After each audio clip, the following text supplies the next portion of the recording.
To be fair, the celebrations yesterday was crazy, man. I was looking forward to it since the derby. But until now, you're still, in your head, it still hasn't sinked in that you've won the league. I think when I go away and I go on holiday and I look back, then I will see the achievement. But at the moment, because it's still ongoing, everyone's celebrating, you just look around and you're thinking, this is crazy. The other night I was in bed, I woke up and I thought, I don't think we won the league. I think I'm dreaming, bro. So I went on my phone and checked again to make sure that we've won the league. Yeah, since I was young, I've always dreamt of playing for a big team and win trophies. And when I signed for Club Africa, I told everyone, I told my agent, I told my teammates, I told my family, we're gonna win the league this season. I've got screenshots on my phone, talking to people, telling them we're gonna win at the end of the season. Some believed it and some didn't, because it's been so long since Club Africa won the league. But game by game, I knew we were gonna win it. That's why 3 weeks ago against Stad, I said we're not celebrating yet.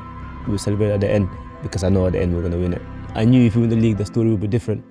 And Fawzi told us the other day, Club Africa didn't win the league for 11 years, something like that. In the 90s, he came and he won it.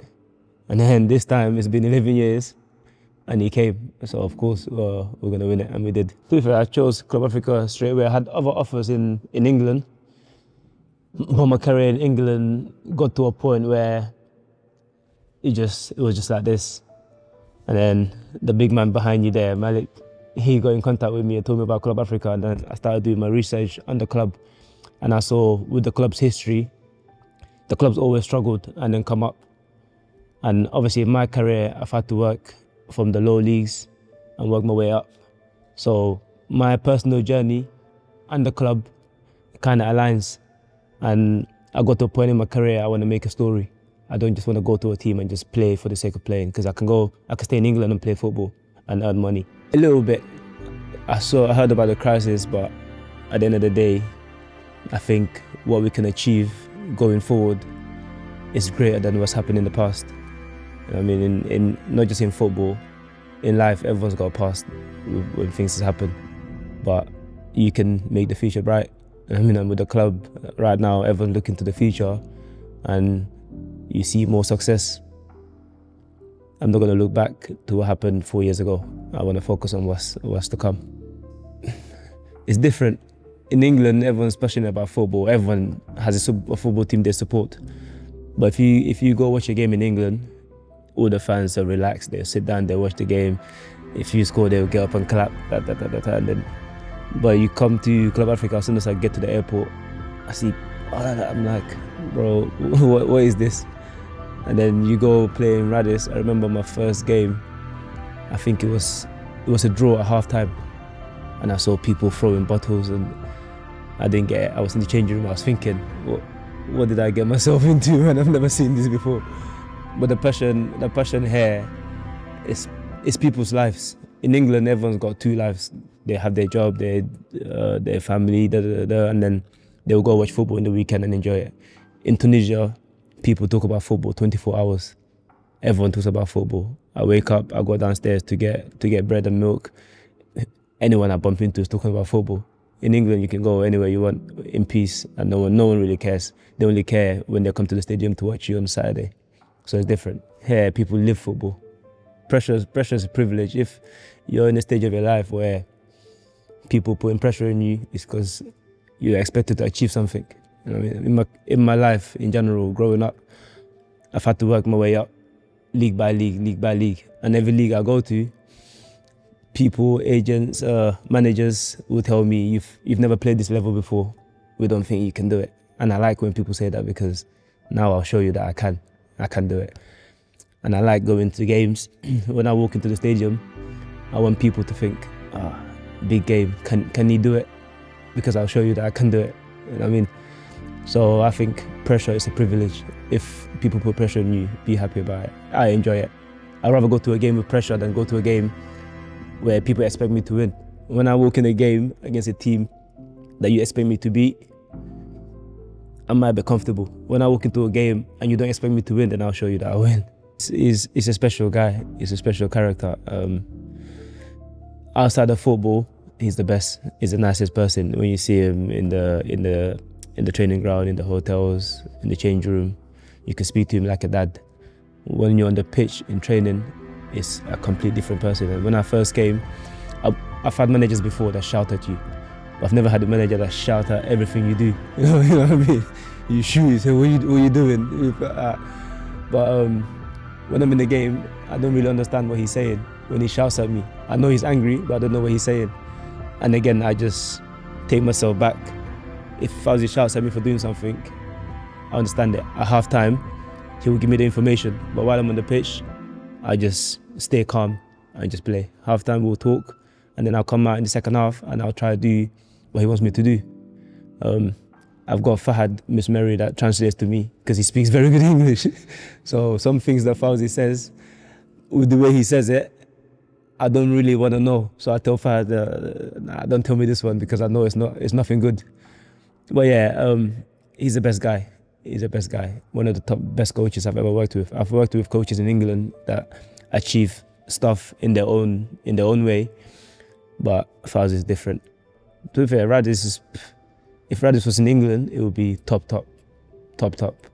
But then you go play away, like my first few games, I'll see we've got an away game. I'm like, okay, cool. I pack my boots, I go. But the boots that I took to the game, it's not the boots that you can wear on this pitch. I didn't know that some stadiums have artificial and some have grass. In England, in the Football League, it's a requirement that every team has grass. So you know when you have a game, home or away, you take the same pair of boots. While in Tunisia, I had to go to the staff and ask, boss, next game, which one should I wear, this one or this one? Because I don't know. And they tell me. So yeah, the difference is big. In Tunisia, it's up and it's like that. While in England, it's more steady because you know what to expect. I think this one's 10 times better. The derbies in England are not really derbies. Maybe if you see us in Scotland, Celtic and Rangers, that's the closest one to me. That's big. But the derby here is crazy. People talk about the derby.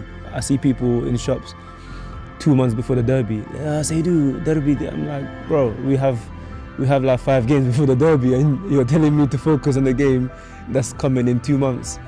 I mean, and that goes to show the culture again. In England, you don't talk about the game that's coming in 2 months or 3 months. You talk about the next game, next week. And then you win that game, you talk about the next game. While in Tunisia, the fans expect you to win every game to the derby. So they don't talk about, for example, if you have Beja and you have Metlawi, the fans don't talk about that. They only talk about the derby that's coming. That goes to show again that the pressure, maybe players feel that pressure. Because if the fans are not talking about this game, because they know you're going to win it, and now you have to go and win it. I mean, and if you lose it, it's the end of the world. So the culture, yeah, and I enjoy that. So if I could pick where to play again, if I could go back a year and pick, I'll pick this 100%. No, we're confident about winning the derby, 100%. We had a meeting, Fawzi told us we're going to win. And as players, we had it in our heads that we go win the derby and then we can celebrate. And I think when people say, oh, this derby will probably the hardest one, you've blah, blah, blah. For me, it's been the easiest game to go into because it's just one game. You know what I mean? I find it harder playing against, like I said before, I find it harder playing against teams that you expect me to beat. When I go there, it's pressure because you expect us to beat them 4-0. When we go into derby, everyone tells you, this team is so big, you can't beat them.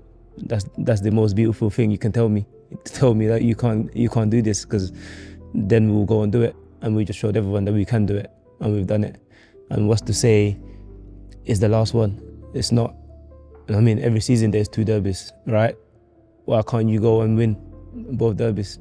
I'm not saying you're going to go and win both because it's football, anything can happen. But in your head as a player, you want to go into every game knowing that you can win this game. If that's not the case, then why are you playing football? Like I said, we went to the derby, we knew we can win this game. It doesn't matter if you have a red card or not, we can win this game. And in the 94th minute or whatever time it was, you get an opportunity like that, everyone thinks in their head, this is it. This is what we was waiting for. We knew we were gonna get this chance, and now we have to take it. And Zerluni took it, so it was beautiful.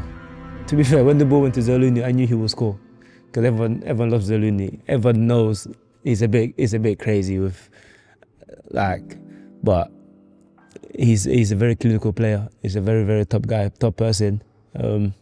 He's helped me a lot when I came to Tunisia as well, in terms of making you feel welcome at the club. And then in training every day, I can see how good this guy is. And I knew if the ball came to him in the area of the pitch at that time, I knew he would score. If we have to go into next year as players, you gotta push yourself. I mean, it's a football club. Players are gonna come to help the team get better. Players are gonna go. It's just how football works. I think we have to go into next year and enjoy it. Enjoy every game. It's just football. It don't matter if it's CAF, Champions League or the league. You have to go there and just enjoy every game of the season. And that's what I'm going to do as a player. Go into next year, be prepared, and whatever comes. Say to the club, Africa fans, is enjoy the moment now, enjoy the summer, and we come back next year and do it again. Inshallah. Thank you, boss. Thank you.